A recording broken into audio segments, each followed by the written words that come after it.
आज एक ऐसी कहानी की बात करते हैं जो भक्ति, सेवा और एक बहुत गहरे रहस्य के इर्द गिर्द घूमती है। जरा सोचिए, क्या हो अगर आप अपना पूरा जीवन किसी की सेवा में लगा दें और फिर एक दिन पता चले कि जिसकी आप सेवा कर रहे थे, असल में वही आपकी मदद करने के लिए आया हुआ है। हमारी आज की कहानी बस इसी एक सवाल से शुरू होती है। तो चलिए चलते हैं महाराष्ट्र के पवित्र शहर पंढरपुर, जहां भक्त त्रिलोचन जी और उनकी पत्नी रहते थे। उनका जीवन बस एक ही चीज के लिए था, भगवान पंढरीनाथ की सेवा। अब देखिए, त्रिलोचन जी और उनकी पत्नी की कोई अपनी संतान नहीं थी, तो उन्होंने अपना पूरा जीवन, अपनी सारी संपत्ति वैष्णवों और संतों की सेवा में लगा देने का व्रत ले लिया था। पंढरपुर में कोई भी तीर्थयात्री या संत आता, उन्हें वो बड़े प्यार से भोजन कराते थे। उनकी मेहमान नवाजी इतनी मशहूर थी कि लोग दूर दूर से उनके हाथ का बना प्रसाद खाने आते थे।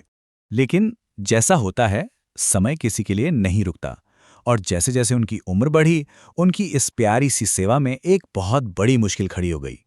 जवानी में तो आप जानते हैं, खूब ऊर्जा होती है, तो वो खुशी खुशी सबकी सेवा करते थे। लेकिन बुढ़ापे में शरीर थकने लगा था। अब खाना बनाते बनाते कभी कभी जल जाता, स्वाद भी पहले जैसा नहीं रहा। नतीजा ये हुआ कि धीरे धीरे उनके घर आने वाले मेहमानों की संख्या भी कम होने लगी।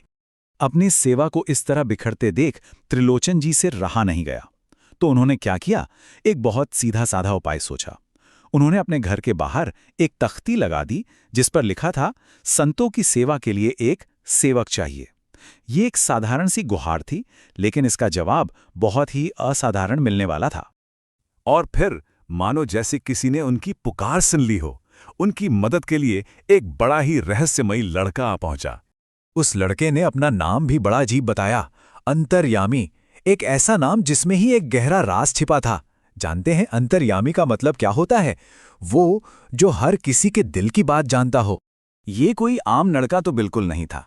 सोचिए, एक छोटा सा बच्चा आता है और कहता है कि ना तो मेरे माता पिता हैं, ना कोई दोस्त, पर पूरे आत्मविश्वास से ये भी कहता है कि संतों की सेवा करना तो मेरा जन्मसिद्ध अधिकार है। और तो और, उसे दाल रोटी से लेकर खीर रबड़ी तक सब कुछ बनाना आता था, और वो घर का सारा काम, खाना बनाना, सफाई, परोसना, सब कुछ करने को तैयार था। अब त्रिलोचन जी और उनकी पत्नी को तो लगा कि भाई उनकी प्रार्थना सुन ली गई, लेकिन इस परफेक्ट दिखने वाले सेवक की कुछ शर्तें थी, और शर्तें भी बड़ी अजीब। उसने 3 शर्तें रखीं। पहली, मैं पूरी दुनिया के लिए खाना बनाऊंगा, लेकिन मेरे लिए भोजन आपको बनाना होगा। दूसरी, मैं चाहे जितना भी खाऊं, आप कभी ये सवाल नहीं करेंगे कि मैं इतना क्यों खाता हूं। और तीसरी, जो सबसे जरूरी थी, अगर आपने मेरे खाने के बारे में किसी और से जरा भी शिकायत की, तो मैं उसी पल हमेशा के लिए चला जाऊंगा। दंपत्ति ने सोचा, अरे एक छोटा सा बच्चा ही तो है, भला कितना ही खा लेगा, और उन्होंने फौरन हाँ कर दी। पर यह एक ऐसी सोच थी जो बहुत जल्द ही गलत साबित होने वाली थी। इसके बाद तो मानो उनके घर के पुराने दिन लौट आए। सेवा फिर से वैसी ही चलने लगी जैसी पहले चलती थी। पर वो जो तीसरी शर्त थी ना, उसका बोझ धीरे धीरे उनकी पत्नी पर भारी पड़ने लगा। अरे अंतर्यामी तो कमाल का सेवक था, आप सोच भी नहीं सकते। वो सुबह जल्दी उठकर अकेले ही सैकड़ों संतों का भोज तैयार करता, सबको परोसता, पूरा घर चमका देता, और यहां तक कि रात में त्रिलोचन जी के थके हुए पैरों की मालिश भी कर देता था। संत भी कहते थे कि भाई, ऐसा स्वादिष्ट प्रसाद तो हमने अपनी पूरी जिंदगी में नहीं खाया। पर इस कमाल की सेवा के पीछे एक ऐसा राज था जो हैरान कर देने वाला था। ये छोटा सा लड़का, अंतर्यामी, एक बार में पता है कितना, करीब करीब 10 किलो आटा खा जाता था। अब देखिए, पहले दिन तो पत्नी को बड़ी हैरत हुई, पर वो शर्त याद करके चुप रहीं। तीसरे दिन तक उन्हें चिंता होने लगी। 1.5 महीना बीत गया, सेवा तो बहुत अच्छी चल रही थी, लेकिन पत्नी का सब्र अब जवाब दे रहा था। और फिर एक दिन जब उनकी पड़ोसन घर आई, बस वही पल था जब वो वादा टूट गया। बस उनके मुंह से निकल ही गया, क्या बताऊं, पेट है कि कोई कुआं। अरे इतना खाता है कि उसे खिलाने में ही 4 घंटे लग जाते हैं। हर रात उसके लिए अलग से भोज बनाना पड़ता है मुझे। और बस उन्हीं शब्दों के साथ वो तीसरी शर्त टूट गई। इस एक छोटी सी शिकायत का जो नतीजा हुआ वो बहुत बड़ा था, और यहीं से कहानी अपने सबसे अहम और सबसे दिव्य मोड़ पर आती है।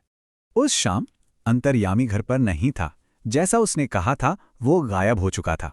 दोनों ने उसे पागलों की तरह हर जगह ढूंढा।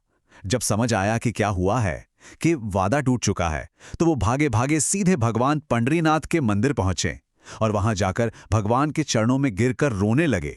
पर जानते हैं, उन्होंने अपने लिए कुछ नहीं मांगा, वो बस अपने इस प्यारे सेवक अंतर्यामी को वापस बुलाने की भीख मांग रहे थे। और वो रो ही रहे थे कि मंदिर के गर्भगृह से एक बहुत जानी पहचानी आवाज आई, बाबूजी, जरा इधर तो देखिए। जैसे ही उन्होंने मूर्ति की तरफ देखा, वहां वो लड़का नहीं था। उसकी जगह पर स्वयं भगवान पंडरीनाथ खड़े मुस्कुरा रहे थे। सारा रहस्य अब उनके सामने था। भगवान ने उनसे कहा, आपने संतों की सेवा में मदद के लिए एक सेवक ही तो मांगा था, और सोचिए वो सेवा मेरे सिवा और कौन कर सकता था। तब उन्हें समझ आया कि भगवान खुद अपने भक्तों की सेवा करने वाले सेवक बनकर आए थे। तो आखिर में ये कहानी हमें एक बहुत गहरे सवाल के साथ छोड़ जाती है। अगर भक्ति का असली मतलब सेवा है, तो फिर असल में कौन किसकी सेवा कर रहा है? इस पर सोचिएगा जरूर।